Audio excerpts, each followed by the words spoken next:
spur of the moment. We were fortunate to get the permission of leadership to jump down here, and thank you to all of you who were listening in.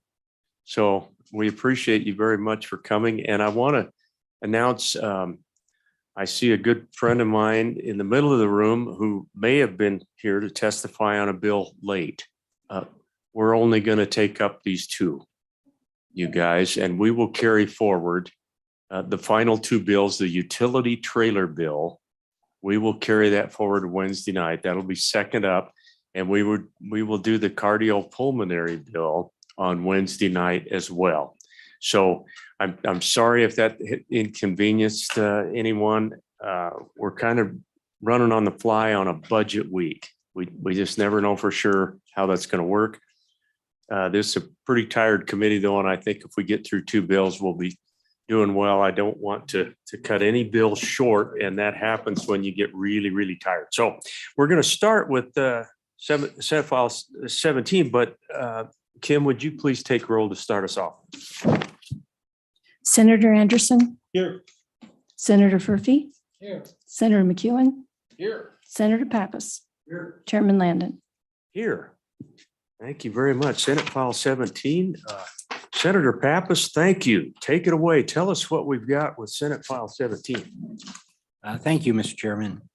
Yes, tonight, I guess, I would like to present to you a concept, automated transport of cargo of goods. These devices that we're looking to regulate here are what are known as personal delivery devices. You hear them as referred to as PDDs. And just before I go through the bill, just to give you an idea what they are, they're small autonomous devices, robotic devices that deliver packages for that last bit of delivery, the last mile delivery. Okay, so they're very small. You'll see in the bill that we have some limits on sizes and speeds and whatnot. They do not include any aerial type devices, any devices that fly. These are devices only that are in the pedestrian right away or on the sides of the roads. Okay, so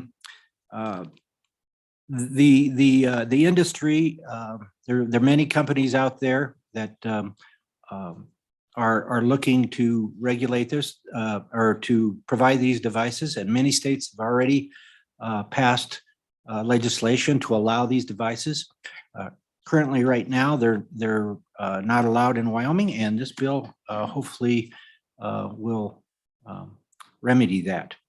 I do have today online the folks that I've been working with, and that's with Fedex, and I believe they will be able to show you a little video when it comes to public testimony. I'll ask them to, or whenever you want, Chairman, if you want to watch it earlier, maybe you'd like to see it prior to that, but they have a video so you can see their device, the Roxo device, but many other companies have these as well. And so not only will we be allowing it for a particular company, it's not for a particular company, it's for all companies that do delivery of shipment of deliverable goods.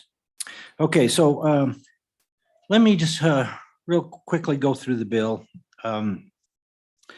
Basically, what we're doing, we're creating a new Article 18 in 31.5. The article is personal delivery devices. You'll see that on page 1. Section 1801 at the bottom of the page and on to page 2 is starts the definitions. You'll see that the personal delivery device under on line 11 is a device that means a ground-based device that is used for transporting cargo and goods in a pedestrian area or other areas provided in 31-5-1804, and that's a new section that we'll get to. It's equipped with an automated driving technology, including software and hardware that enables the operation of the device within the remote support and supervision of a human. And that's important. It's always supervised and remotely supported by human interaction. Okay, so it's not one of these fully autonomous devices that goes on its own. There's always a human behind it that's running it. And if you go on to page 3, does not exceed does not exceed 550 pounds, excluding cargo and goods. Now this is typically the standard that's being adopted everywhere. They started off smaller, but most states now and most companies are settling on this weight for the max weight of the actual device itself. Then we create section 1802, the device operation. Personally delivered device operated under this section shall be operated in a manner that complies with the provisions of this title for pedestrians and all the other, and B, the provisions of this article, the entire article. They will yield or not obstruct the right of way to other traffic, including pedestrians, not unreasonably interfere with other traffic, including pedestrians. And on to page 4, they will be marked and equipped as required by 1805 A, which is further on down. And if operated at nighttime, display lights. Okay, they'll comply with any applicable regulations adopted by the local authority that are not inconsistent with this article. We do have some have some language that, you know, if the local jurisdiction said we just want to outlaw them, that's not allowable, because we want it to be consistent all through the state. They shall not transport hazardous materials. And on line 14, they'll be operated, monitored, and controlled as provided in the next section, 1303. So let's go on to 1303, operator of a personal delivery device. Okay, on to page 5. A personal delivery device shall only be operated by an individual pursuant to this subsection. An individual may operate the personal delivery device under this article only if the individual is an agent of a business entity. Okay, so it's not, you and I can't have our own personal little delivery devices. It's got to be a agent of a business entity. They're in the business of doing that. It has to be a human and capable of monitoring or exercising remote control over the device. And except as provided in subsection C of the section, the PDD, when a PDD is operated, the business entity that the agent represents is considered to be the operator of the device for the purpose of liability and assessing compliance. Okay, so the business is the person that has the liability, or the entity that has the liability. However, if you go to C, when an agent operates a personal delivery device outside,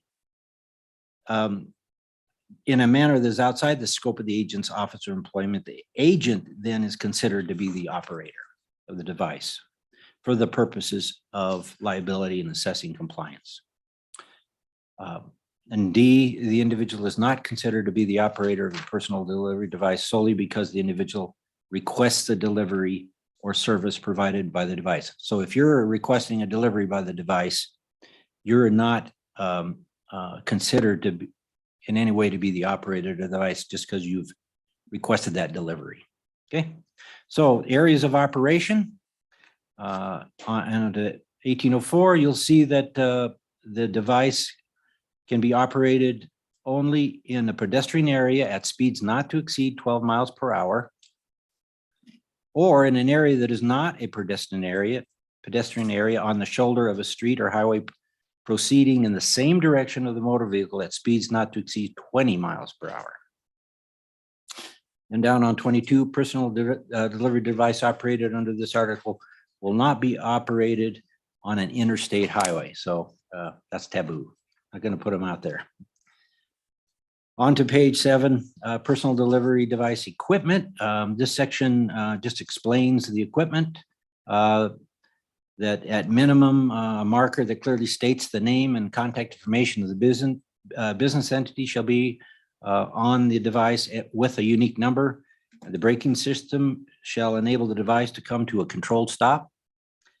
And the personal delivery device operated under this article at nighttime shall be equipped with lights in the front and the rear of the device and are visible and recognizable under normal atmospheric conditions from 1 to 500 feet from the device.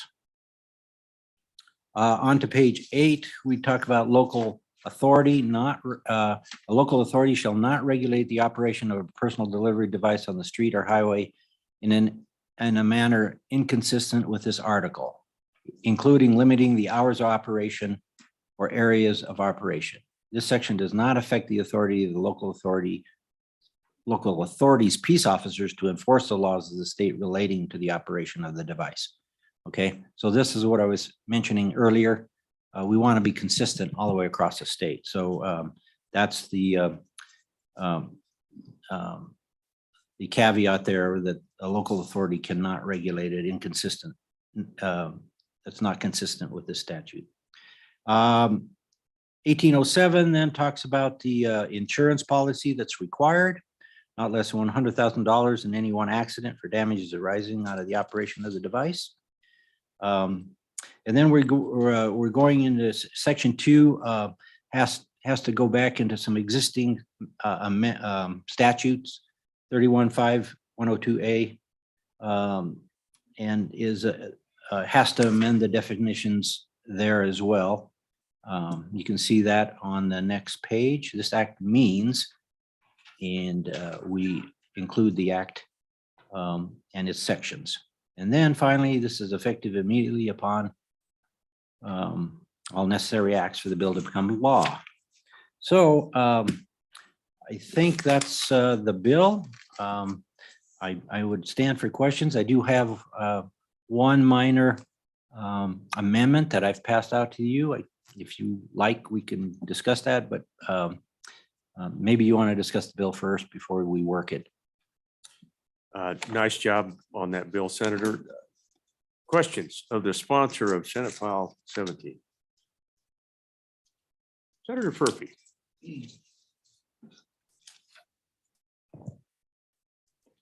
Thank you, Mr. Chairman. Senator Pappas, I think I raised this discussion before, but on page 8, line 4, where it says the local authority will not control areas of operation. I'm concerned with that. It seems like, and I don't know how we control this and allow those entities that are using this device, but it seems like the cities or counties should have some authority on where these can be operated, because these national companies don't understand our communities and don't understand the impacts that may have happened.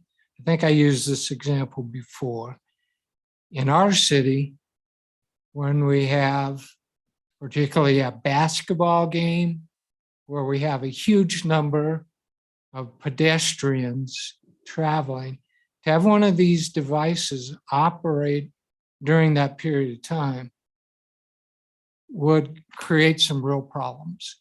So I'm just asking you, and I don't know the solution, but I have concerns with that. Thank you. Senator Pappas, being a Cowboy basketball fan yourself, you know how busy those sidewalks can get over there. Thank you, Mr. Chairman. Frankly, that particular instance might not be that applicable. I doubt that packages will be delivered to a sports facility during a game. I'm not saying that it couldn't, but you bring up a point about busy sidewalks. And I can probably, we can ask our industry partners that are online, because these are going to be rolled out in huge metropolitan areas. You know, if you look at the video images of downtown Manhattan or anywhere, you know, where there's throngs of people on the sidewalk, you probably can't find a square foot of sidewalk empty. How do these devices navigate that? So probably that's a question we can ask our industry partners. But I think the reason for that particular part of this statute is so that we have consistency across the state and within our cities.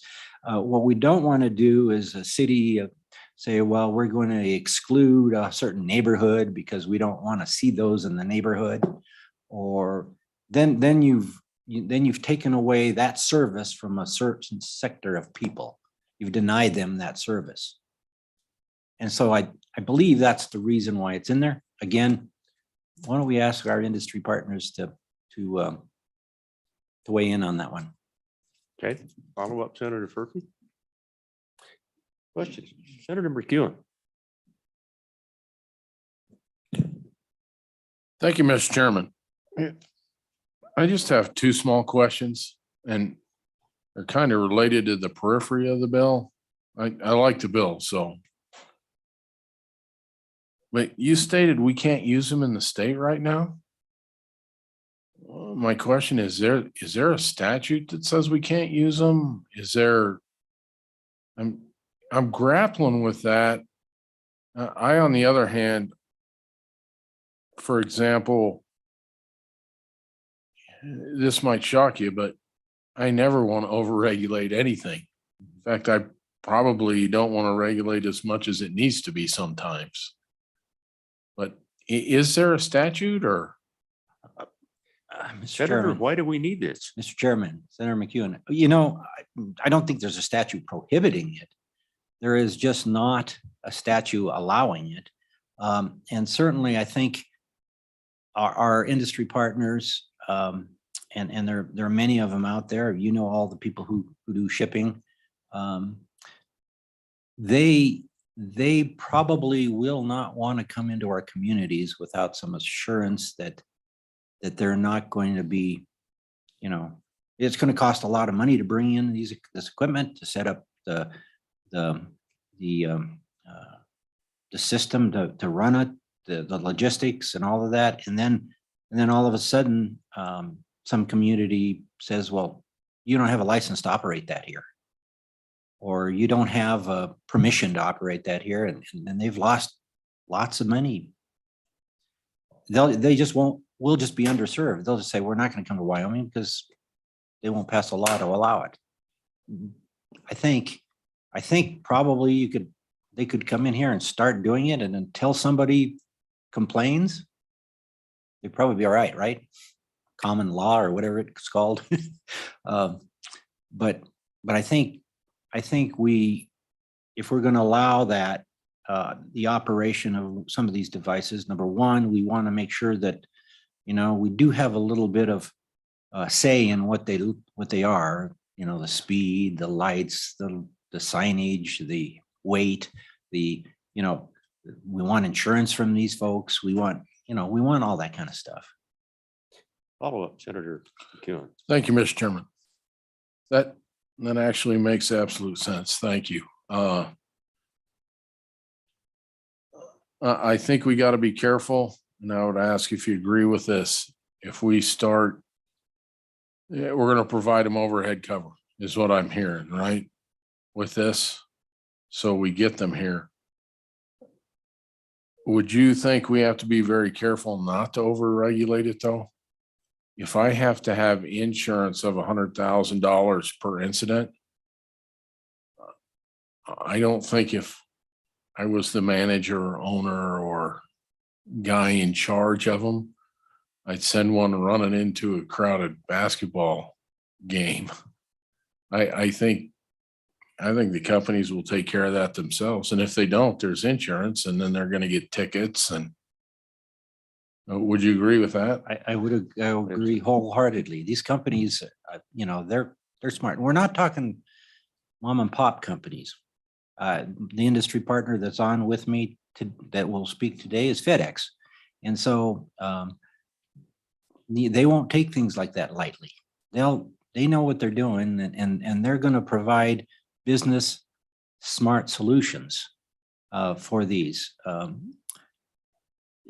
They're not going to be running them into a place where they're going to increase their liability. You know, they're just not going to do that.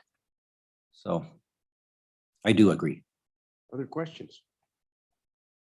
I have a couple. Senator Pappas, you talk about humans have to be the ones to operate these pieces of equipment. Where will these humans be? I assume they're going to be at a headquarters in a given town or city. And there's going to have to be somebody with a warm body operating these units as they scurry around the town and get everything delivered, right? Mr. Chairman, frankly, I think they're probably going to be closer than you think.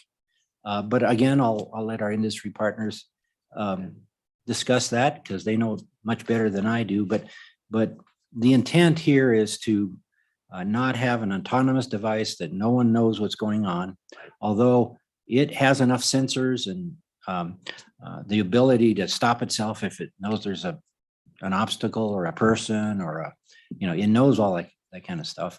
But it still has to be controlled by a human. Okay, we don't want it to be autonomous. So that's the intent of that language, it be a human. Where that human resides, I don't know that I could actually answer that question. I would imagine it would be fairly close to where it's being deployed from within the city. I don't think, but again, I could be wrong. We'll ask the industry partners. I don't think they're going to control something from New York, controlling something in Cheyenne, but I could be wrong. The way technology is, I suppose It could happen probably. Maybe, Senator, we might find out more than that. So we'll find out. We'll ask. A good question to ask the FedEx folks that are online. Quick question. Have you reached out or heard from the insurance companies? I have not. This insurance piece, you and I both went through that with a different bill at a different time, but just don't want that to be a hang up. Well, I don't think it's a hang up. Seems like a pretty reasonable.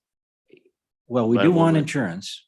Right. And I think the folks operating it certainly want insurance. I imagine the insurance industry would want to sell them insurance. Question is it the $100,000? Seems appropriate to me. Mm-hmm. I mean, we're talking typically our minimum for a moving vehicle that you and I drive, right, at 300. Yeah. Or at 70 miles an hour, and 3,000 pounds is a bit more, but not that much more than we're talking a 500-pound vehicle that's only going 20 miles an hour at its fastest. Yeah. So I think the $100,000 is appropriate. I can't imagine it may on occasion do more damage than 100,000, but I don't know. Well, good stuff. Any other comments, Senator Pappas? If not, I'm going to go to some public testimony and Please do. see what Mr. other Chairman. folks have to say about Senate File 17. I'm looking at the Director of the Department of Transportation, and Mr. Chairman, I'm going to just stay up here if you don't mind. absolutely. You're welcome to do that, Senator. Good evening, Director Reiner. Fine evening too. Evening, Josh. Good to see you both. Thank you Chairman? for sticking around this late and joining us. Well, you're welcome, Mr. Chairman, members of the committee. For the record, Luke Reiner, Director of YDOT. Mr. Chairman, hey, this is the wave of the future. And we certainly see it coming and look forward to working through the details associated with this. I think it's an important initiative. That being said, I think there's just a couple little items yet that we sort of are curious how they will work, largely associated with sort of regulating these devices on the road, because there is a responsibility specifically with our highway patrol to really be able to respond to accidents, to stop vehicles, and to recreate accidents. And with that, Mr. Chairman, I'd like to turn the floor over to Lieutenant Colonel Walther to really talk us through, I think, some of those questions Yeah, about Colonel, how that would work. Good to see you. Thanks for being here. Mr. Chairman, committee, thank you very much. As the director mentioned, Josh Walther, I serve as a lieutenant colonel for the Wyoming Highway Patrol. Agree wholeheartedly with the director. This is the direction we're moving. We need to support it best we can, but obviously safety is our number one priority. And so just have a couple comments to make and maybe some considerations. So first thing that I noticed in reading the bill, these don't appear to me to be remote controlled. It appears that they have to have the ability to be remote controlled, but this is labeled as an autonomous delivery vehicle. So concerns with that after working on the autonomous driving system committee for some time is these are 500-pound vehicles traveling up to 20 miles per hour. Thankfully not on our interstates, but on highways, on highway shoulders, and potentially on sidewalks. So just some consideration given to if and when a crash does occur. What are they required to do? And controlled stop is mentioned in there. And one of the things we mentioned in our ADS bill was what does that mean?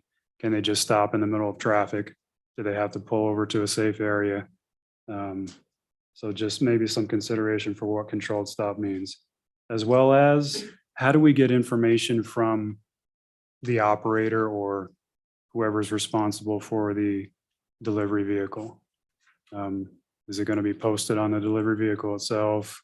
How does all that work?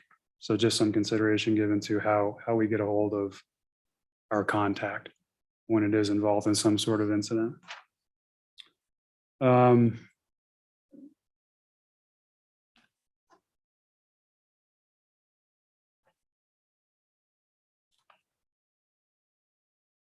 think I covered two of my points in one there. So those are the two primary points I had, and I would stand for any questions. You know, Lieutenant Colonel, that does make a lot of sense when if we got one of these blocking the road somehow, or if by some chance it tips over or bumps into something, I would assume that play card would have it on there. We'll visit with industry here in a little bit to find out more on that front. But committee, any questions for the Lieutenant Colonel or for the director? Kind of an interesting new world that we're heading out into here, but like you said, Director, I think they're coming. Yeah. Absolutely, Mr. Chairman. And really, I think we look forward to working through those details. And I sense some potential amendments as we go. If the bringer of the bill is open to that. The other one that crossed my mind is, if you need it to stop and it's not stopping. So. Yeah, we may need to provide our troopers with more arsenal in case they've got to stop that vehicle. I'm kidding. Really, I'm just kidding. It's a Monday night. Will the spike strips work? That's the question.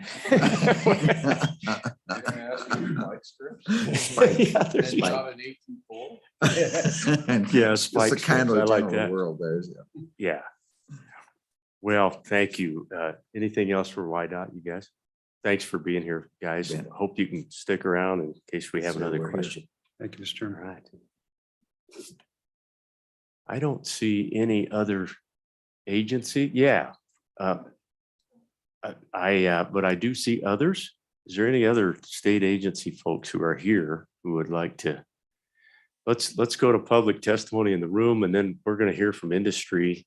I wonder if that might actually answer some questions for us, but let's go ahead and get some public testimony for those good enough to be here tonight, and then we'll go to the Zoom call. So good evening. Please identify yourself. Good to see you.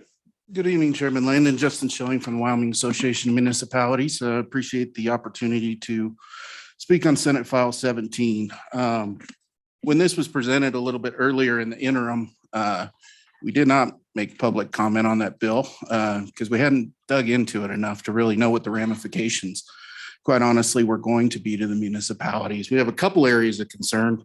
As Senator Furphy had mentioned, we share those concerns and have talked to our larger metropolitan constituents within our organization about how much this would restrict their ability to have some sideboards. Obviously, the Big Western Festival here in my hometown in Cheyenne, we have some security concerns that we worry about just a little bit with these. Obviously, with an industry partner like Fedex, they have some great internal controls. But as these become more available, say to a courier service, you look at the security precautions that the city of Cheyenne goes to say protect the pancake breakfast, where they have barriers and sand trucks and all these things to prevent any type of vehicular invasion to that event for terrorist purposes or security concern purposes. If we don't have any regulation on something like this and say it's in the hands of a courier service and a bad actor was to understand, hey, I could put a box in this thing, send it to the brew pub down by the depot plaza, we have some concerns about that end of it. The other part of it, and this isn't contained in this proposed amendment, 12 miles an hour is pretty fast. It doesn't sound very fast, but that's as fast as a treadmill will go. It's a sprint for most people. This is a 550-pound vehicle that's allowed to go 12 miles an hour on the sidewalk. I was a pretty good linebacker in high school. I probably ran just slightly faster than that, but I wasn't 550 pounds. So I worry about the safety concerns, somebody stepping out of a store, those kinds of things onto the sidewalk. Will this thing be able to stop fast enough for somebody that's not paying attention? And then what are the ramifications of the insurance threshold on that? If you do have, I understand that this weighs 500 pounds and that versus a vehicle, a motor vehicle probably isn't that severe, but one of these versus a pedestrian, you could have somebody hurt for way more than $100,000. So we have some concerns about the thresholds, the speed and the weight on municipal sidewalks. The other part of this too, in the particular section that we look to strike in the amendment, I think the reality of this situation is we're probably looking anywhere from about a half dozen to a dozen municipalities across the state that have the population density to make something like this worth it.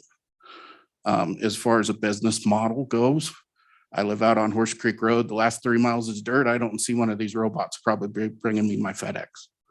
But if you live in a downtown area in Cheyenne or Casper or Laramie, these may be coming sooner rather than later. So I don't think it's that many negotiations to be had between industry partners and municipalities to kind of come to some right size fits that would work with those individual communities. I don't think we're a state big enough where, you know, FedEx or whichever corporation would have to sit down with 100 different municipalities, paint that horse 100 different colors.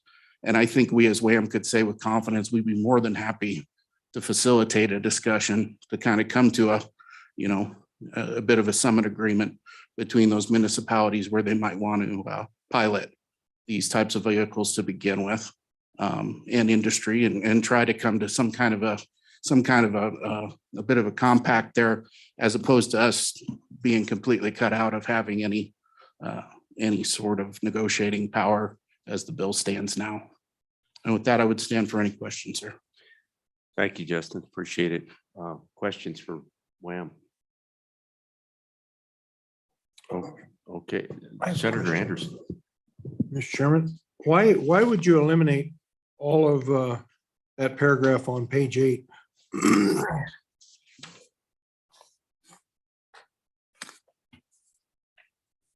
I see your Proposed amendment, huh? Yeah. proposed amendment says delete entirely.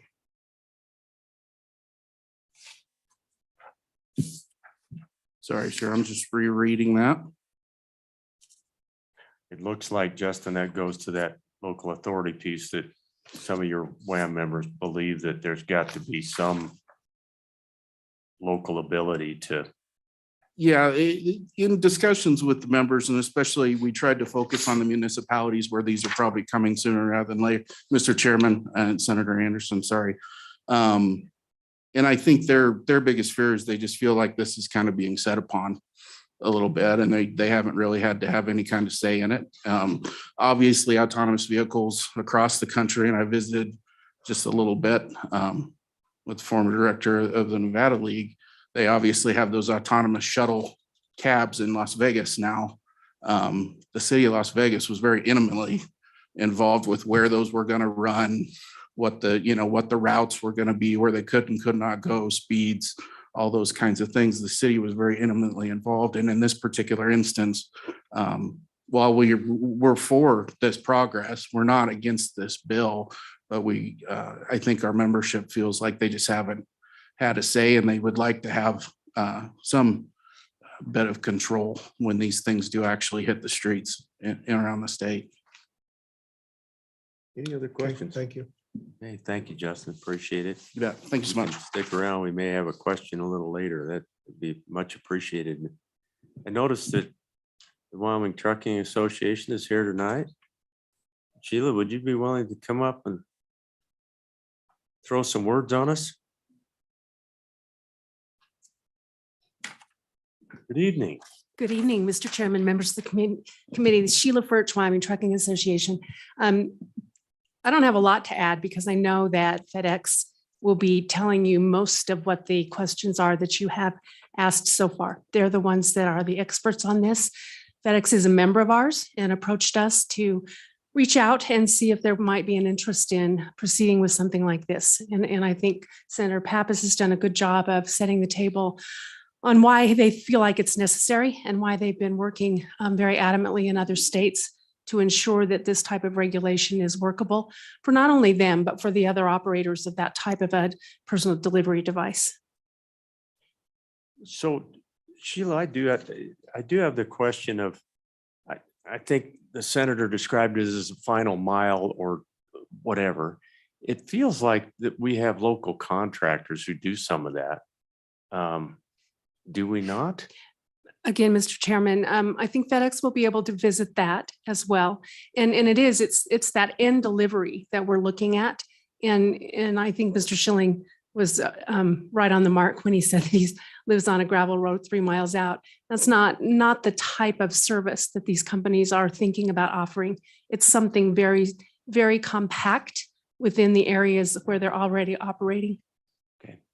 Questions for the Trucking Association? Thank you, Sheila. Thank you, Really Mr. Chairman. appreciate it. Further public comment? Mr. Bill, come Chairman, on.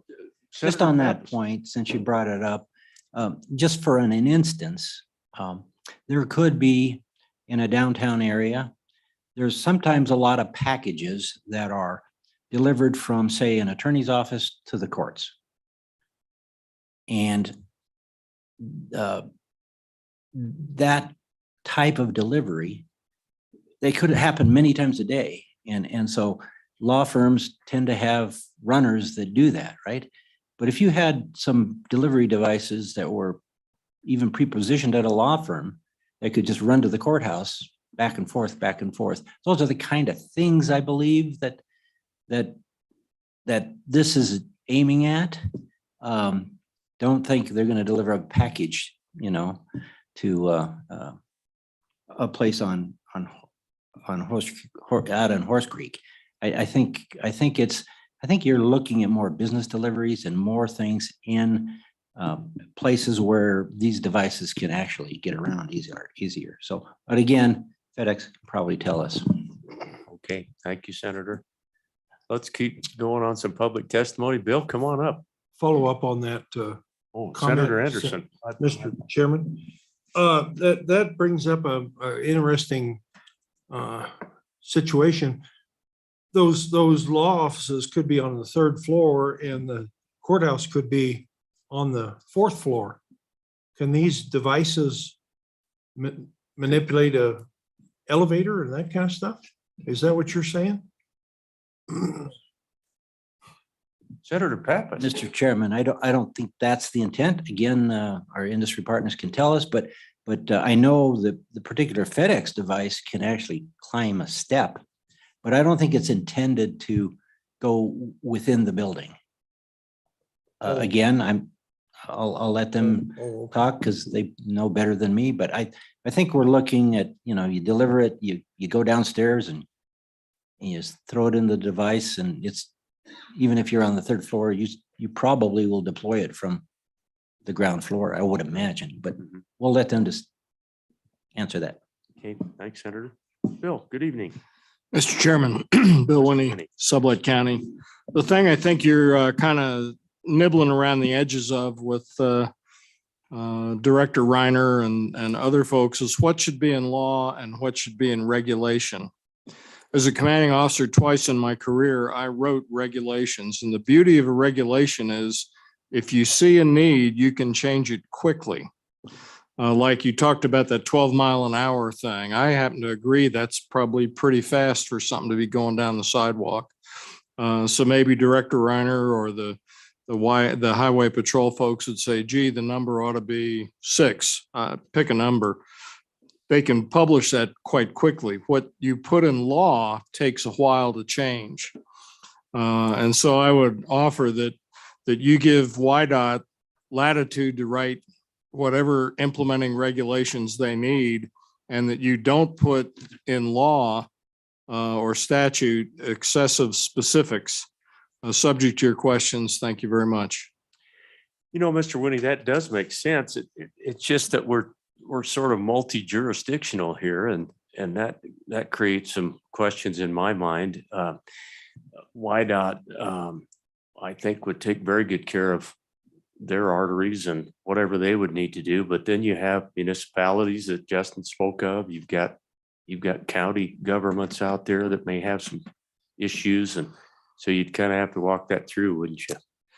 Well, thinking about it for a minute off the top of my head, I would suggest that you give YDOT latitude to write regulations across the whole state.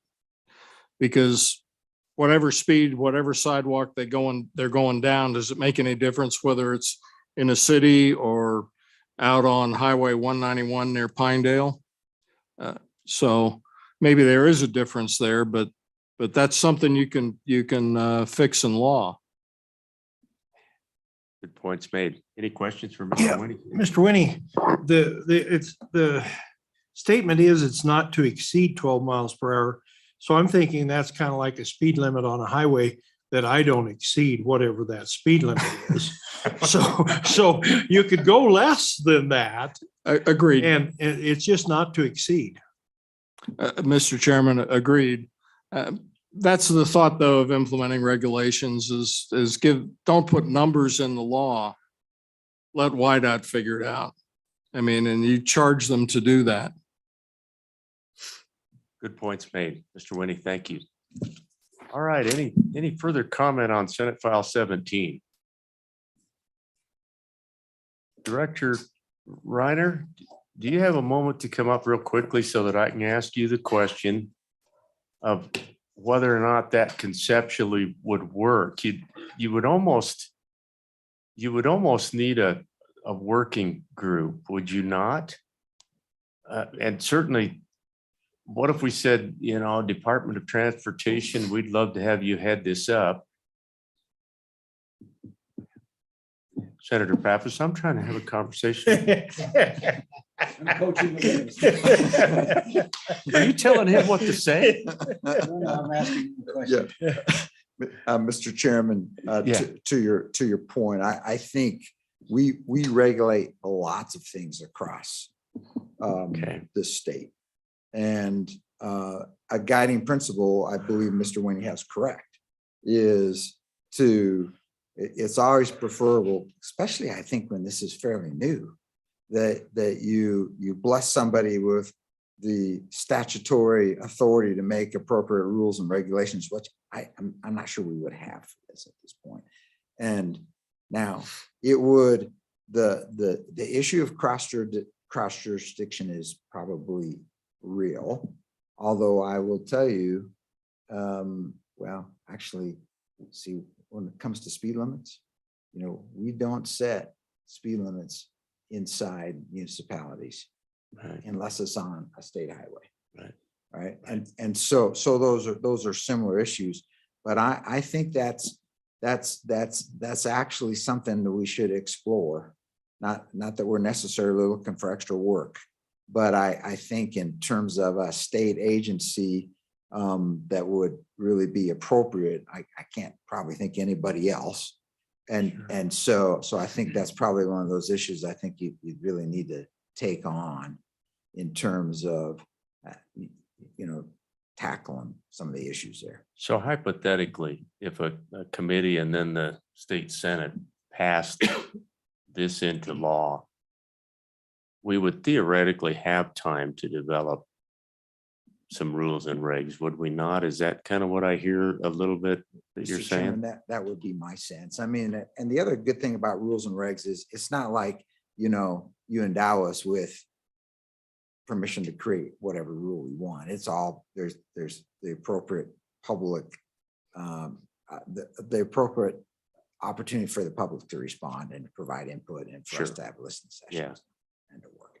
Good reminder. Yeah, thank you. Senator Pappas. Mr. Chairman, what I was speaking with the director as he was coming up, is that I don't believe we probably have to put rulemaking authority in here to do that.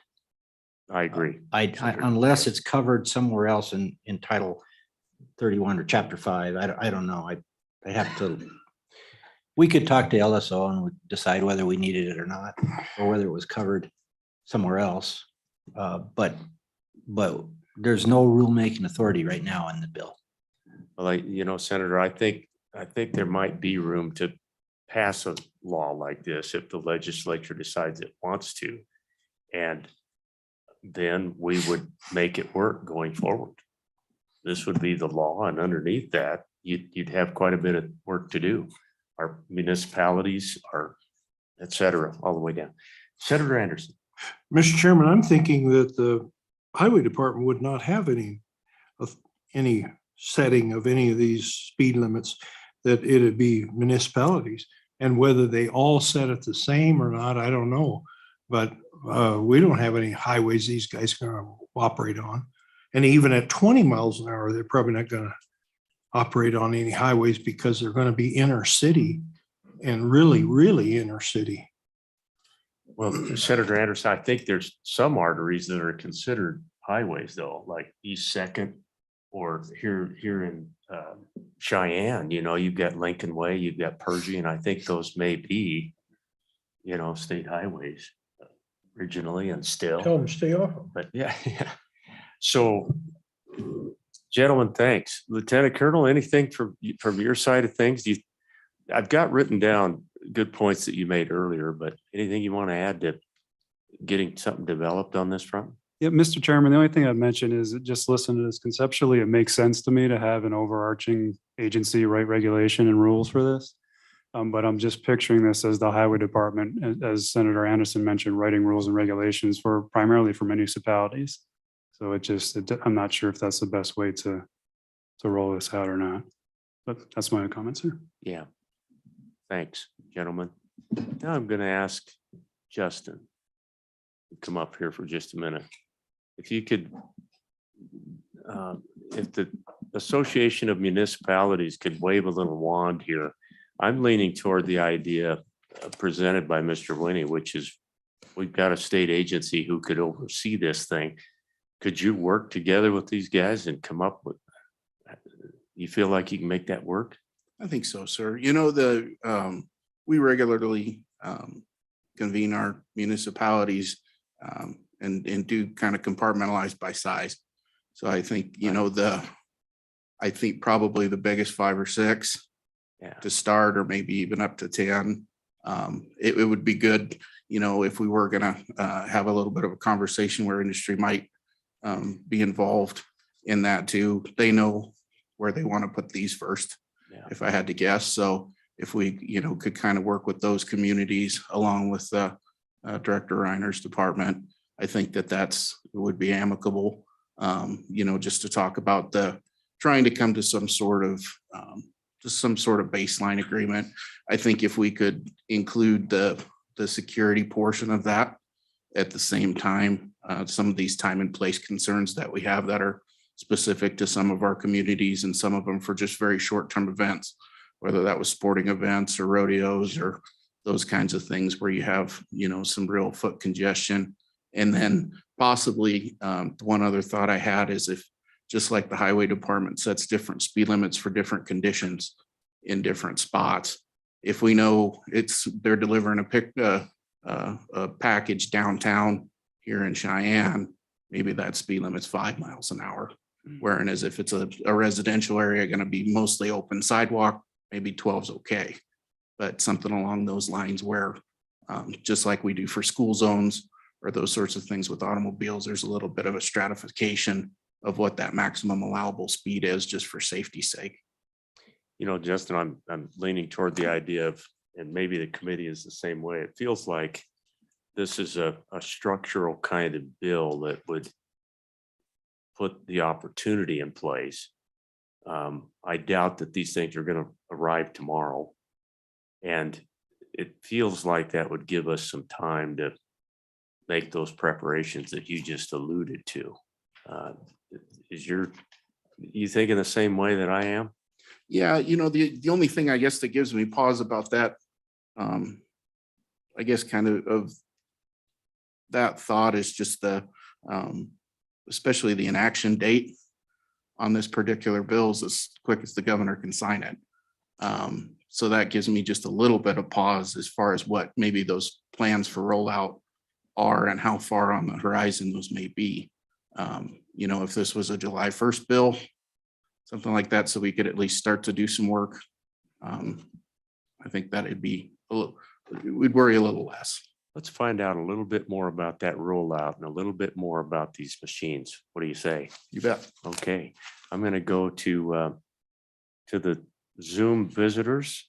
Kim, if we could allow, we have two gentlemen from industry here tonight. I appreciate their patience as we walked it through on the local front. Tess Sutton and Michael Yadon, Yadon. And Michael, I apologize if I'm mispronouncing your last name, but if we could let those two in, we would love to visit with our representatives from FedEx. Mr. Chairman, I've admitted both. Oh, thank you, Donna. Appreciate that. Good evening. We can't see you yet, but Ms. Sutton, Mr. There we go. Sorry about that. No problem, Michael. Thank you. Welcome tonight. If you both would introduce yourselves and Sure. Yes, Mike Yadon. I am the Western Region Manager of State and Local Government Affairs for FedEx Corporation. And I have with me my trusty sidekick, but my technical person involved with our ROXO program, our bot program, Tess Sutton, is with me today. So Tess is available to talk more to the technical questions. And I might do, if you don't mind, just a quick introduction. First of all, I appreciate you taking us up at this late hour. I know you've had your work cut out for you today. Well, I tell you what, Mr. Yadon, we've been on budget today, but this is a fascinating new world that we're entering, and we look forward to your comments. So maybe you can just kind of launch in, tell us what Sure. you're doing. You've heard some of the questions and ideas, and fire away. Sure, thank you. Well, good evening, Chairman Landon and committee members. We're representing over 500 employees and contractors for FedEx based in Wyoming. And we're here tonight to talk about Senate File 17, addressing the automated transport of cargo or goods. First of all, just want to say we're grateful to Senator Pappas and also to the Joint Transportation, Highways and Military Affairs Interim Committee for sponsoring the bill. So thank you for this. It is indeed very exciting new technology program. The reason FedEx, like others, are engaging in this type of technological development has everything to do with e-commerce over the last several years. Benefits offered by online shopping, more choices, lower prices, and even becoming more appealing to consumers with the addition of fast delivery. But as you have probably recognized in your communities, things like traffic congestion and pollution or repercussions of the growing e-commerce and fast delivery demand. So one of the things that FedEx has looked at as a potential tool in our last mile tool belt is the personal delivery device, or PDD. So Senate File 17 has introduced would allow PDDs to serve businesses and consumers in the state, including amongst varying forms of PDD technology. So certainly not one that we've written specifically for FedEx, because the technology and the technologies in this field are growing. But our particular device is our next generation device referred to as ROXO. And glad to tell you about that. And again, I have Tess Sutton with me, who's available to assist with technical questions as well. I will tell you that the bill itself, in working with Senator Pappas and also talking and involved with Sheila with the Wyoming Trucking Association, what we were really hoping to do was to set kind of the parameters to introduce the technology here in your state. And I can appreciate Senator McEwen's comments about whether or not there's a need to regulate or to establish legislation. I guess I would say, for what it's worth, FedEx would rather ask permission than ask forgiveness. So for us, we see that the development of technology, new technologies, setting some parameters within which to introduce the technology makes sense to us. And that's been our approach across other states, as well as we have worked with others to sponsor legislation in other states on the PDD front. I think what I'll do is just tell you a little bit about ROXO quickly, and then, to the extent that we can talk a little bit about some of the questions that were raised, maybe we can help with some of those, at least give you some of our feedback. ROXO is FedEx's same-day bot, developed in collaboration with world-renowned inventor Dean Kamen. Brings together the technology of DECA Research and Development Corporation in our FedEx's global logistics expertise. ROXO uses DECA's established iBot electric wheelchair base, capable of negotiating rough terrain, traversing steps, and steep inclines. So, one of the things that more for your consideration is, this is based on an electric wheelchair base, for one. We say that because, if you think about issues of speed and other things like that, we looked at, for example, the sidewalk or side of road speeds comparable to what might already be permitted for electric wheelchairs. That was kind of part of our basis for this. The difference is, though, we are talking about an autonomous device with all sorts of artificial intelligence, mapping, and other systems built into the device that allow us to really take full advantage of technology to control and monitor the movement of a bot, or in this case, ROXO. And in the case of the wheelchair base itself, I can tell you that the DECA iBot base has surpassed 10 million hours of reliable real-world operation. So that particular structure, that base. I think the other things I would mention, more in reference to some of the questions that were raised. The miles that the miles per hour that are included currently in the bill were really based on, in one instance, as I mentioned, more what an electric wheelchair might typically be allowed to do. So when you talk about the 12 miles on the sidewalk or 20 miles on the side of road, we're not talking center of road, but side of roads. In both cases, it really deals with what the conditions allow. So even though it says up to, as I think was pointed out,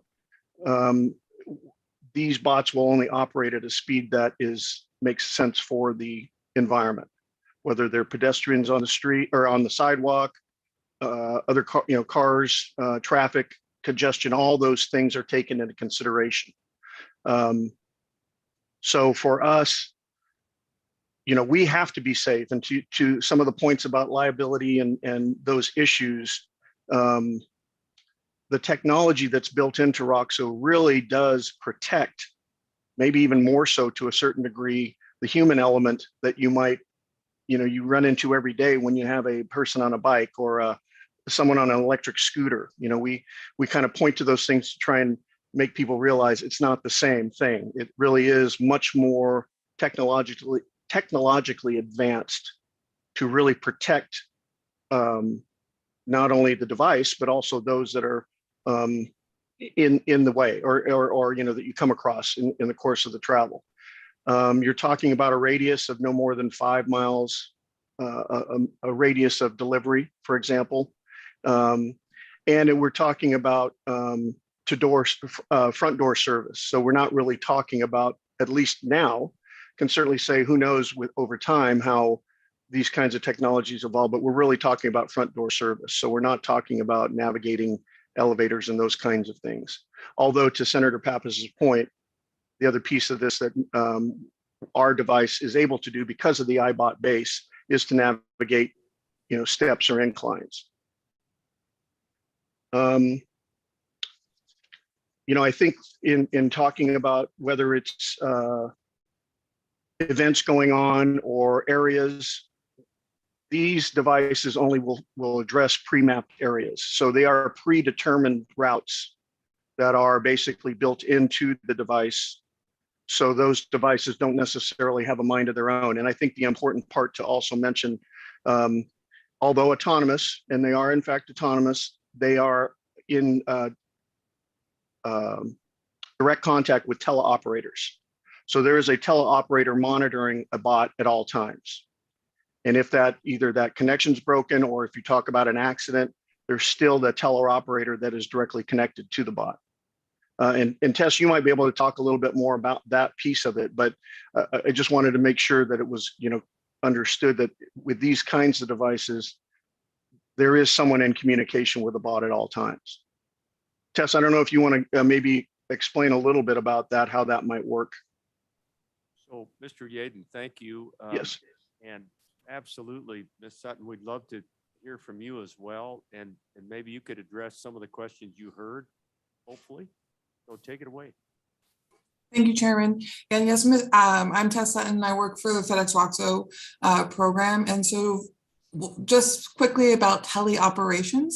And so all the bots are autonomous, but if they were to ever interact a situation, like I heard the basketball game, the high density sidewalks, if Roxo was to interact with a situation where it was repeatedly having to stop based off of very high density, if it was for whatever reason out there and very high density foot traffic, the teleoperators would be alerted immediately. They would be able to see from a 360-degree view of outside of Roxo's cameras, and then they would be able to actually take over control of Roxo and drive it away from the situation. So they can assess real time, look around, and would be able to actually drive it away or halt it, have it sit and do it whatever is safest.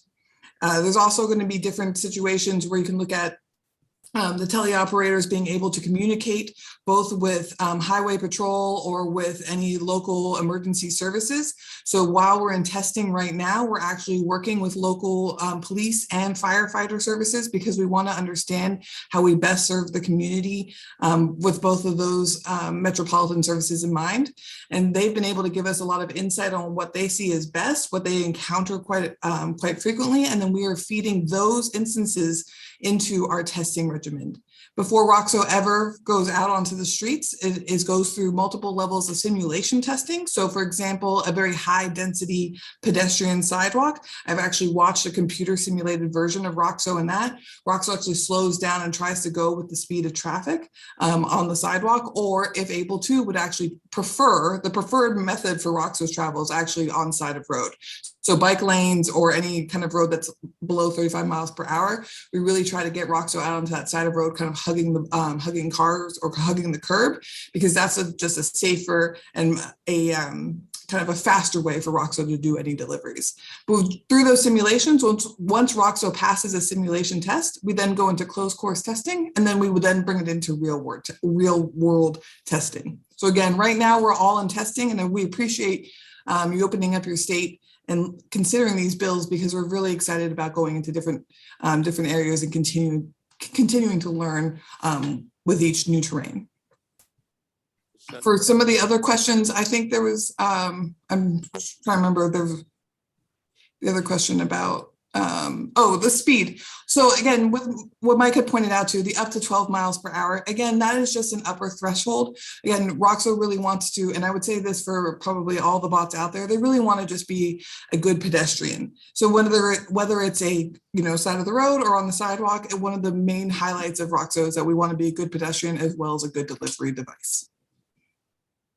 Ms. Sutton, thank you very much. Mr. Yaden, and I'm sure that we will remember a question or two that we may have asked and you didn't get to, but great job of kind of outlining, giving us the full view.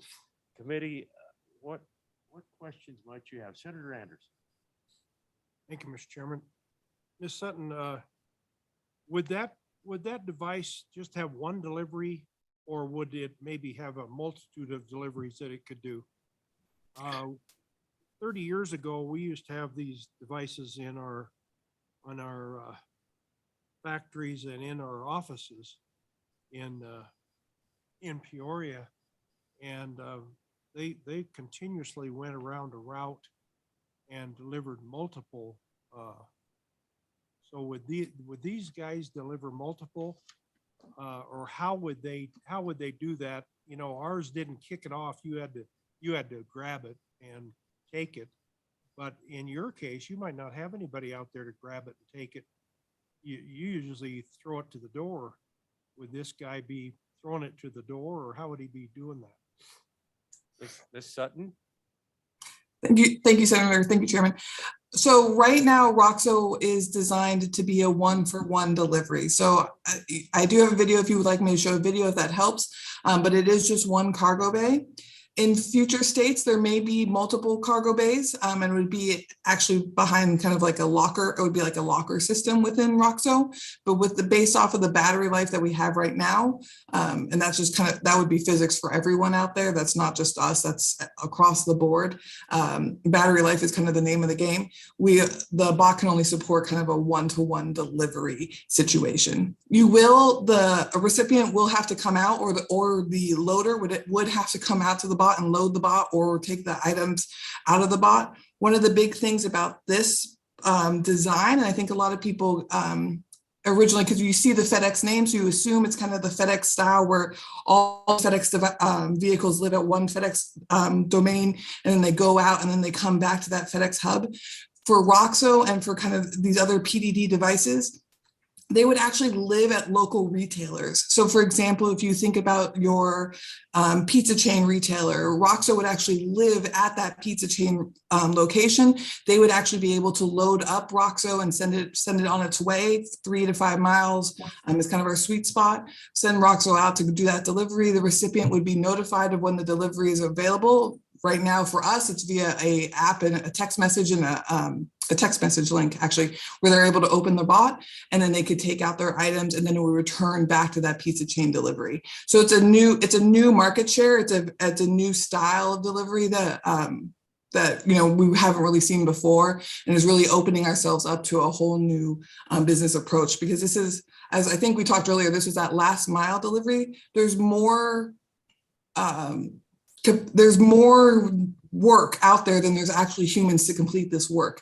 And Roxo and these kind of devices are there to supplement that need, especially now with COVID. More people are wanting that contactless delivery, and Roxo is there to supplement that need for the ever-growing e-commerce platform. So, Ms. Sutton, the pizza sounds terrific. Really.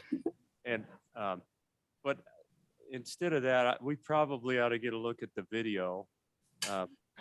Let's do that, and then hopefully we can ask any questions of you two if we get a look at the video that you indicated that you had. I'm currently not able to share video based off of my settings in Zoom. Oh, never mind. I'm sorry. My apologies. I spoke too soon. Please hold. Something here. There we go. Thank you, Donna. All right. Roxo gives consumers the ability to order things, whether it's pizza, whether it's prescriptions. That's part of the beauty of what it's going to enable us to do. I work on the FedEx robot and make sure it can see what it's doing. So that's the software for the cameras, the radars, and the LiDARs. I work on being able to detect the speed of objects. We have a lot of machine learning engineers. So, they're taking in data and helping create algorithms based on that data, help make perception decisions. For traffic lights, we have different camera sensors. When our model basically autonomously figures out, hey, this is a traffic light, it basically detects it in this whole intersection, which might have 8 to 10 lights. Roxo has to be both a good driver and a good pedestrian. Navigating curves is definitely one of the most important features that Roxo has. So we have specially designed controllers to climb up and down curves. So it's amazing, the amount of software we've written, amount of mechanical efforts, electrical wirings that has happened. Running with the robot, seeing it, react to traffic lights and go around different objects, especially now that it's fully autonomous. It's a really fun thing to do. There's a lot of people moving a lot of pieces to make it happen. I oversee strategy and implementation of the robot of Roxo, and it's just magical. It's a wonderful project to be on. It's been astounding to see how quickly Roxo can learn. When you see Roxo rolling down the street autonomously, to know how much work went into that, it's awesome.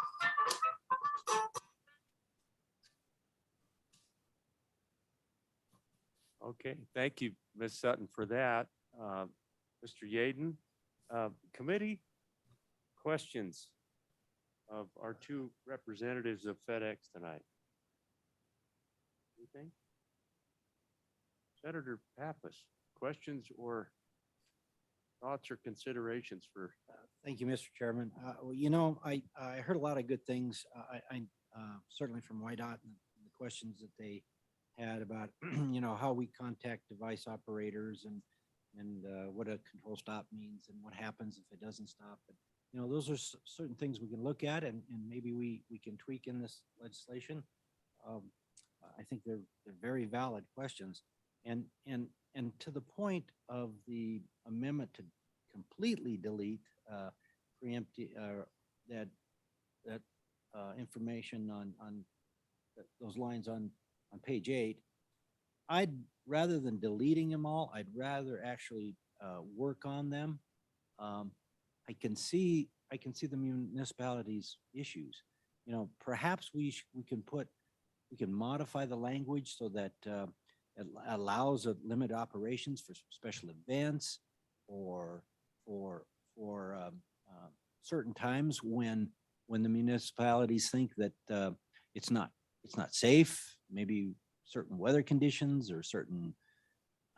I really see the need to do that, but I really also see the need for consistency across the state. So if we don't have any language, there may be issues. So I think we can. I think we can work something out because I do have to agree with them. So Senator Pappas, after watching what those engineers did to make that guy recognize a red light, I bet they can program in third week in July. We're just not delivering. Yeah, right. Probably could. Well, I'm trying to get arms around just logistically, committee. And by the way, I want to ask one more time, is there anybody else who would like to provide public comment? Come on up, Mr. Winnie. Mr. Chairman, Bill Winnie again, Sublette County.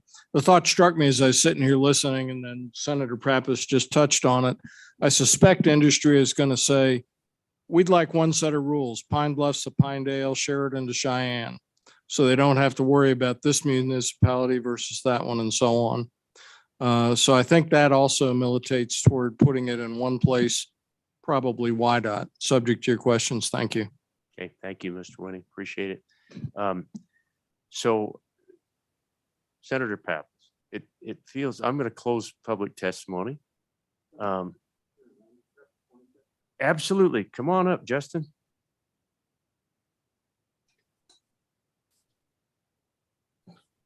Thank you, Justin Schilling from Wyoming Association of Municipalities.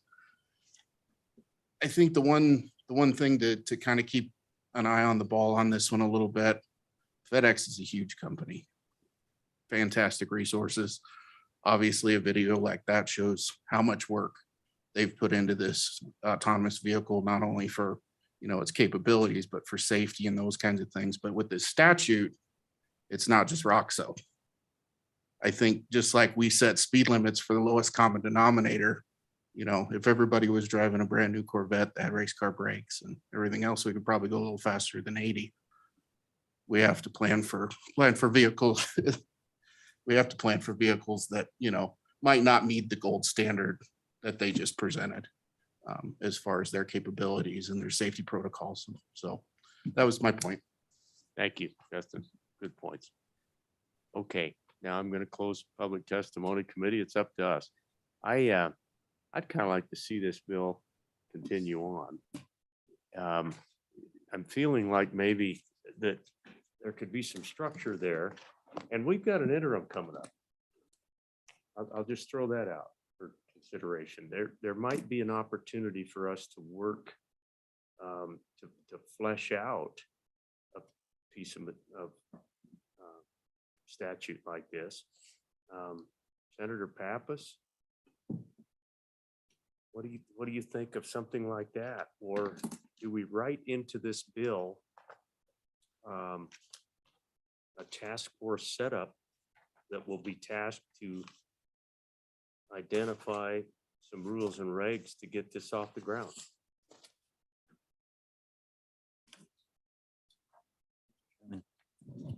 Mr. Chairman, I really don't think that it would be that, you know, it's a fairly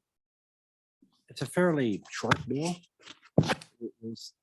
There's some unique concepts in here, but I don't think it's necessarily worthy of an entire interim topic. We're going to have plenty of things to talk about. I just soon not take it into the interim.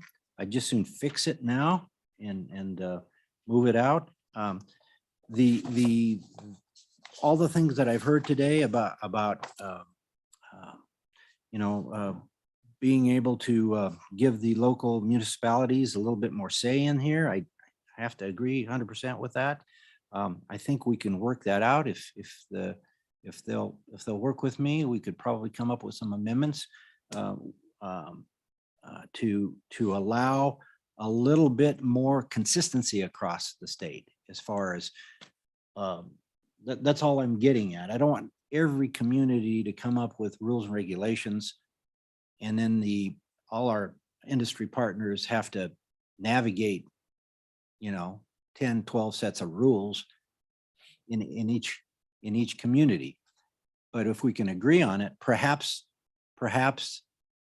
giving rulemaking authority and putting it into YDOT's, you know, even though the director doesn't want more work, but and frankly, most of these won't probably be running on his roads. You know, they'll be running on municipal roads, but it probably is the only organization that can actually get all the players together and create some rules so that we can have consistency. So I would like to see us further this bill. And then I will work to add rulemaking authority. I don't think that would be very difficult to put in here. And then we can talk with the municipalities and with YDOT and see how we fix that piece that the municipalities have an issue with. 'Cause I'm committed to do that. Well, Senator, I appreciate that. That kind of goes in line with what I thought we might be able to do, and I agree with you. I think we task some rulemaking with the Department of Transportation, and we could write right in there.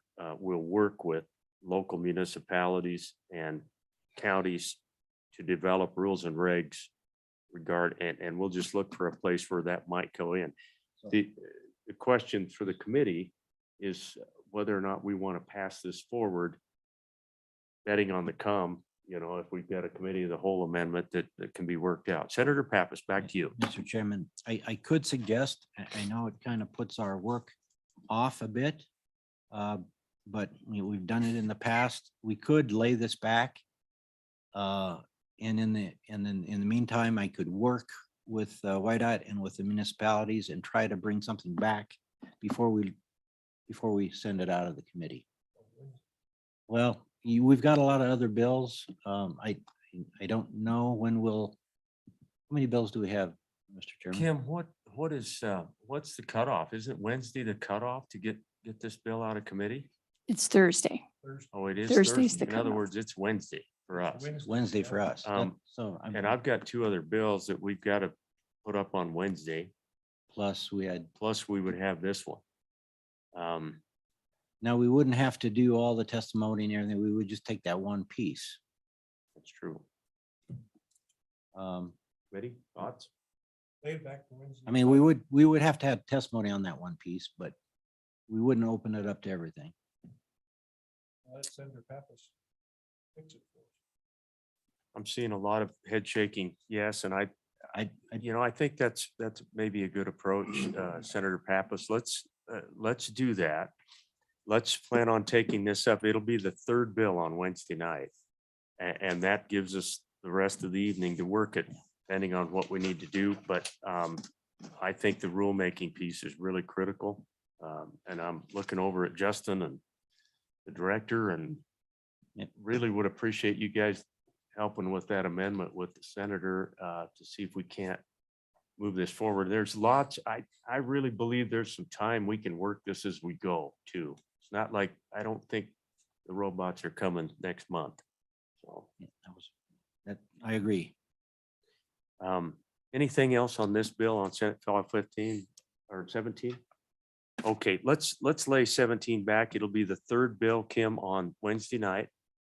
We have two bills in front of it, but let's move on. Committee, the next bill for our consideration is Senate File 92. By the way, I want to thank Mr. Yedden and Ms. Sutton. Thank you both very much for being here. We're going to work this and we'll come back on Wednesday night and hopefully get it up to the Wyoming Senate. Thank you.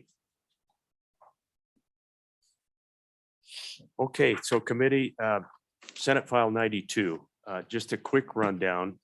This came to us pretty late in the game. It actually was a contact that I received from one of our congressional offices, and it dealt with somebody who was a civil servant living overseas and had trouble renewing a driver's license. That's really, the issue is not that one singular thing, but it just seemed to me like we may want to consider doing for our civil servants what we do for our military. If they are serving the country overseas and they need to renew a driver's license, it seems to me like we ought to set up a situation that makes it a little bit easier for them to do that. And that's what the bottom of page 1 on over into page 2 takes care of that driver's license language. We come back in on 31.8.103, and that deals with identification cards. And it's the identical language that allows for a civil servant to renew an identification card. And you will notice that the way that I had this drafted, and the committee certainly can talk about this, but I drafted it so that the Department of Transportation could take care of how they wanted to handle allowing for this capability for our civil servants. And by the way, I keep saying civil servants, that's what we call them, but we don't call them that in statute. So that's pretty much a rundown of the bill.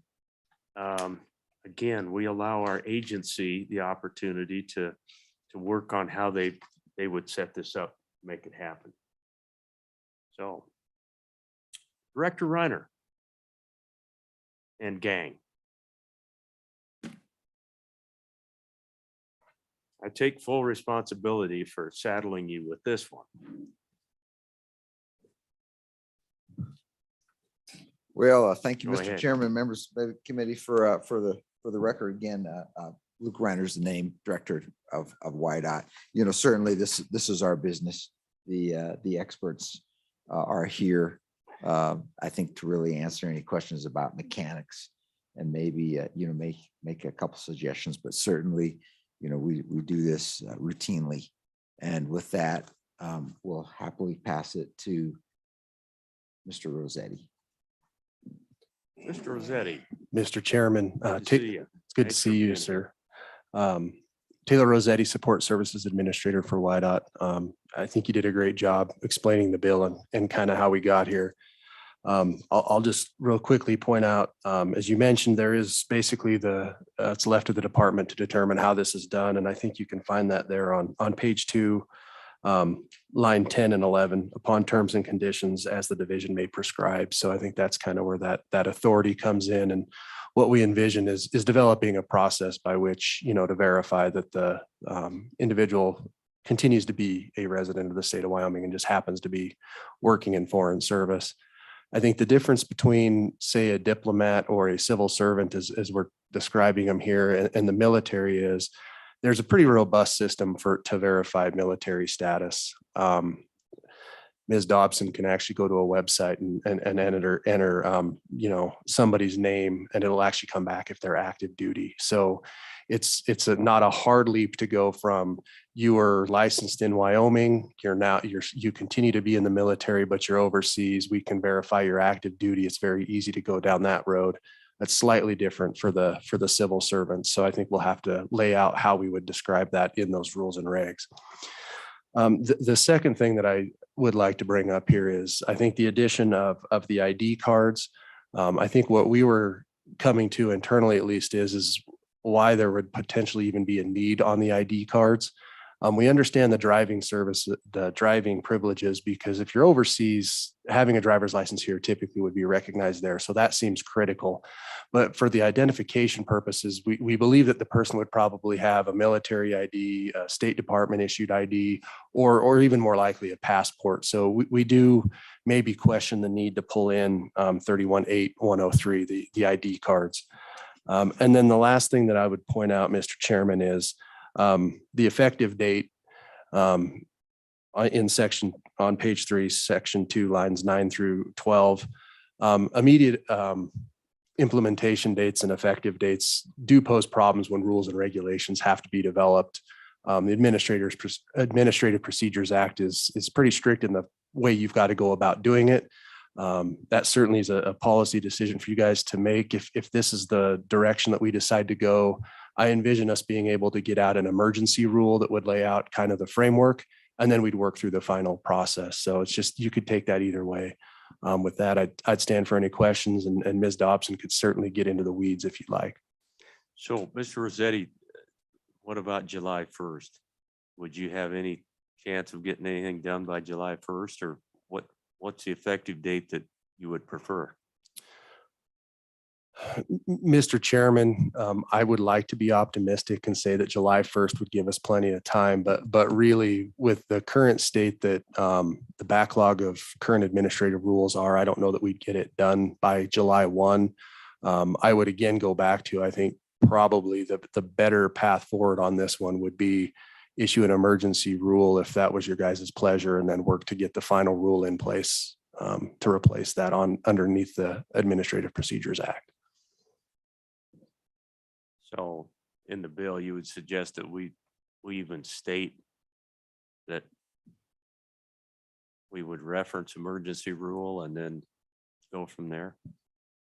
I don't know, Senator Pappas. Mr. Chairman, there's no reason why we can't pick another date. July 1 is not a magic date. We could say September 1. True. Say Halloween. Yeah, there you go. Questions for Mr. Rossetti? Senator Furphy. Well, it's just me, but I'm a little confused. When it says successive 5-year periods, does that mean 5 one-year periods? Or does that mean such as 10 years?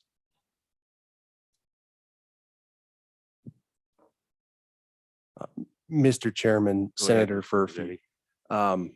Currently, most folks are aware that you can renew your driver's license basically every other cycle without visiting an office, and anybody can do that. What this allows for is say you did that and then you get sent overseas, that successive 5-year period is what this process would be. So that would actually be a cycle where under other conditions, you would actually have to physically visit the office. This is allowing for somebody who's active duty military or potentially in civil service to basically mail in renew 2 times in a row. That's what the successive 5-year period means in this case. Follow up? Go 10 ahead. year. Yeah, 10 you years. can, if you serve the government, you can get 10 years worth of driver's license doing it. Might be worth it just for that. Anything else, committee? All right, so Ms. Dobson, how about your thoughts on this? Are you going to be able to drill down and get to a rule that would accomplish things for these? I would think maybe you get one every 3 or 4 years, or I don't think it's a big task ahead other than the rulemaking. So what are your thoughts? Chairman Landon, first off, Misty Dobson, sorry, Driver Services Program Manager. We do see this a handful of times a year. I don't think it would be a huge process for us to drill down and figure out what the determining factors are in order to make this happen. As Mr. Rossetti stated, it's very easy for our military. I've yet to come across something similar for this type of situation, but we could write that through in rules and regs and figure out what that process looked like. Well, and I think, and Senator McKeon, I'll come to you in just a second. I don't want to diminish the reason I got the call, but I'm not saying that situation was even doable. But we may run into one that really does deserve our attention. So thank you for that. Senator McKeon. I'm just curious if DOD rules have changed.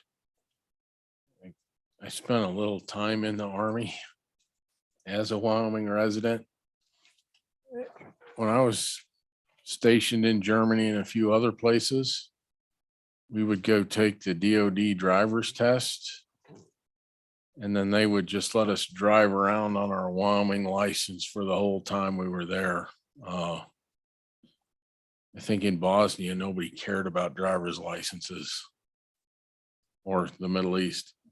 Where I found it really helpful was when I was stationed stateside, when I was in Georgia and Kansas and DC and Oklahoma. I went and got an eye test, filled out a form and sent it in, and bam, I got a sticker to put on the back of my driver's license.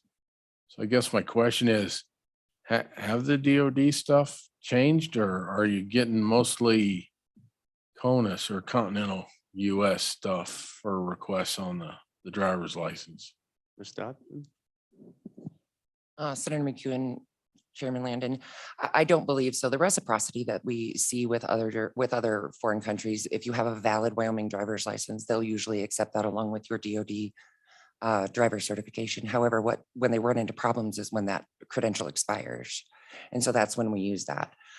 We do see on the military side, a lot of people that are in fact stateside and continue to maintain their Wyoming residency. And this process just will allow us to broaden that scope. Mr. Chairman, Senator McHugh, to Go ahead, answer your question specifically, I agree with everything Ms. Dobson said. Is to the best of our knowledge, DOD rules have not changed. So, Mr. Rossetti, back to the ID. I requested that be included, just thinking, I guess I was under the impression that would carry some real ID value with it.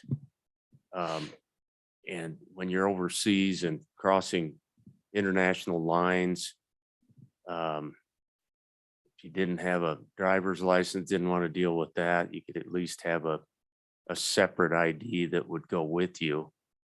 Am I misconstruing what that ID is? Mr. Chairman, I'll try to cover this, and when I mess it up, Ms. Dobson may come in here. But essentially, Should have gone that way. well, right? maybe, You but brought it I'll up. take a stab. I think essentially what we were looking at in the examples that we're looking at here is, again, the ultimate real ID document is your passport. I mean, that is vetted by the US government, right? So I think that is your ultimate real ID document.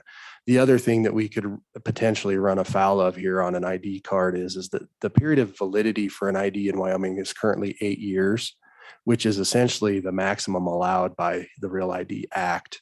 So to allow somebody to renew that remotely successive times could be problematic in remaining compliant with that ID card. And additionally, we currently require people to visit the office just to renew their ID cards anyway. So you visit, if you're just with an ID card, you will visit the office once every 8 years. And that's just our current process. We don't do remote renewal on ID cards. Okay, thank you for that. We could certainly, amend that. And we could put, you can renew your ID card if you've already got one. We may not even run into it now that you remind me that we give that to somebody for 8 years. Yeah, we'll have to think about that. So, yeah. Thank you. Further questions? Senator Anderson. Mr. Chairman, there's such a thing as an international driver's license. Do you guys deal any in that international driver's license, or is that strictly the AAA or somebody like that issues those? Ms. Dobson, go ahead. Chairman Landon and Senator Anderson, normally what we ask is that you, if you have a license in a foreign country, you obtain an international permit.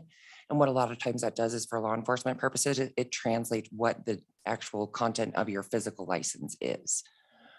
So if Josh Cooper going to pull you over on the side of the road, he would understand what that driver's license meant and that it was in fact just that. So we do recommend that anybody with an international license do go and get a permit before they come back or come drive in the US.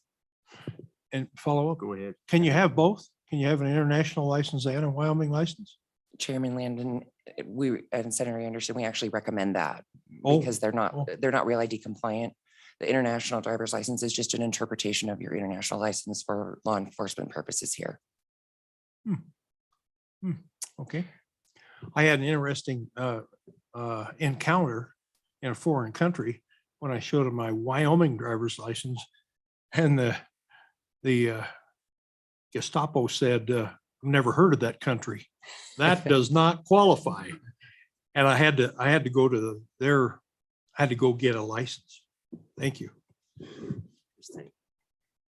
So it just dawns on me that we could, on the ID card, we could allow somebody to get one. But if they've never had one, does that create a problem for you? They almost have to have one in order for you to agree to give them another one, right? Chairman Landon, that's correct. Even with our current military procedures, you have to appear in person for your first time Wyoming driver's license or identification card. Yeah. And prove all of your real ID requirements, physical address, proof of social security, and proof of legal presence. Okay, thank you. Anything further, committee? Or why not? Thanks, you three. Appreciate it. I'm going to go to public comment on this bill and reserve the right, Director, to ask you another question.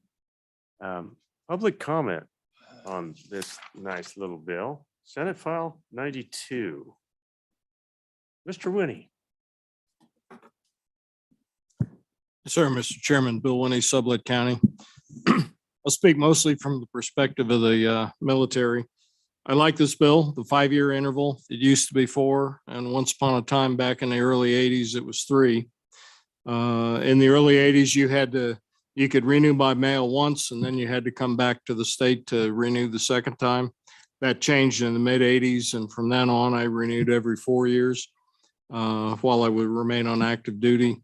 And I would like to note, when you talk about the non-military guys overseas, the military mail system, I've received mail like from Wyoming and Tokyo, Japan. The non-military overseas mail can be really slow. And so that may be one of the issues that WIDOT has to deal with a little bit. But at any rate, the military has it fairly straightforward. You've got administrative people, you got medical people nearby. You can fill out those forms, mail it in. That always worked for me. And like I said, I like the 5-year because I would have had to renew it at least 2 fewer times across my 30 years if that had been in place. Subject to your questions. Thank you. So, Mr. Winnie, a couple of questions. Did you ever have a time when you were overseas and you were all over the world? So did you ever have an occasion where you wish you would have had an ID versus that driver's license? You see any need for our military or otherwise to have the capability of renewing an ID? I always use the driver's license as the ID if I needed a civil ID. I, of course, had my military ID too. When I was in Japan, the driver's license worked just fine. They knew where Wyoming was. So I interpreted the language in the bill referring to an ID as like the ID for a voter that wants to be able to present an ID, even though he doesn't have a driver's license for some reason. If there's some other kind of civil ID like that, I'm not sure I'm answering your question the way you'd like it. No, I think that's good, Mr. Winnie. I'm just trying to think, if you've already got an ID and you wanted to renew it, maybe we wouldn't want to renew it for 8 years. And we've got to think about whether we want to even include IDs. Senator Pappas, did you have something? Committee, anything else? Thank you, Mr. Winnie. Appreciate it. Any further comment on this bill? Any further public comment? Donna, is there anybody else online tonight? Okay, let's close public No, Mr. Chairman. testimony. And Senator Pappas has already moved this bill, seconded by Senator Anderson. Let's work the bill. Committee, page 1, page 2. Mr. Chairman. Senator Pappas. Frankly, the whole idea of the ID, I think we ought to strike paragraph E completely.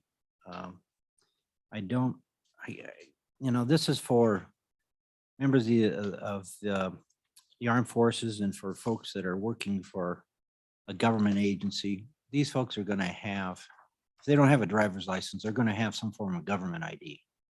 So why would they even have an ID? The ID that we have in statute is for folks who don't have any other ID. They're not in the military, they don't drive, and so they just need to have an ID. So really extending this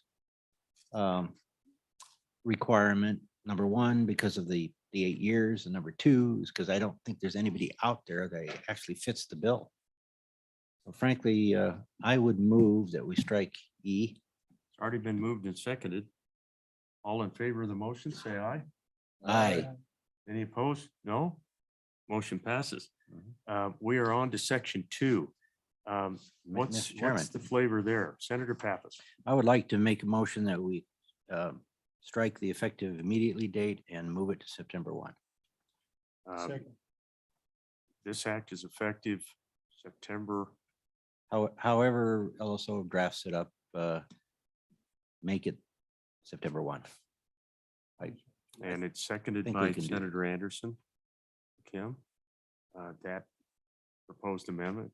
I should have allowed for discussion on the previous one, but I sensed that we didn't need it. Any discussion on this one? All in favor of the motion, say aye. Aye. Any opposed? No. That motion passes. Section 2 will now read, Kim, we can work together or work with our LSO to come up with the right language. Yeah. Effective September 1, 22. Okay, Call the question. all right.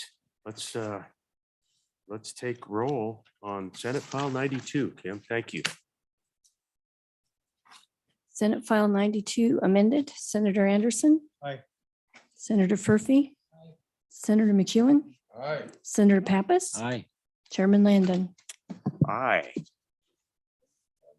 Who's gonna carry this on? Well, I suppose the Got your name on it. guy who drafted that should take it up there, and it's a shadow of its former self, thanks to Senator Pappas. Tell you that. So I should be able to handle it. But you guys are right behind me when a fight breaks out, right? We, committee, nice work tonight. Just this explanation to all of you again, I don't like to run too late into the evening when we've worked all day on the budget. I want to give good consideration to these next two bills. And as I mentioned, we will take up Senate File 14, the cardiopulmonary bill, and then Senate File 22. And then that'll be followed up by the bill tonight on Wednesday night. So a little bit of work to do Wednesday night, committee. Mr. Chairman. Senator Pappas. And I just want to thank the committee because, my fear was that we would push this into the interim, my bill. And I'd rather work to get it right now and pass this because frankly, you never know what happens. Number one, in the interim, it may not even be assigned to us by management council. And so just thank you for, it may take us a little longer on Wednesday, but I just want to thank you for your time and your effort. Well, Thank you. Senator Pappas, thank you for working with our agency folks and WHAM and the county commissioners, whoever it takes to put a little provision in this bill that allows us to flesh it out and make it work. So thank you for that. Well done. Committee, anything else for the good of the cause? Okay, we are adjourned. Donna, thank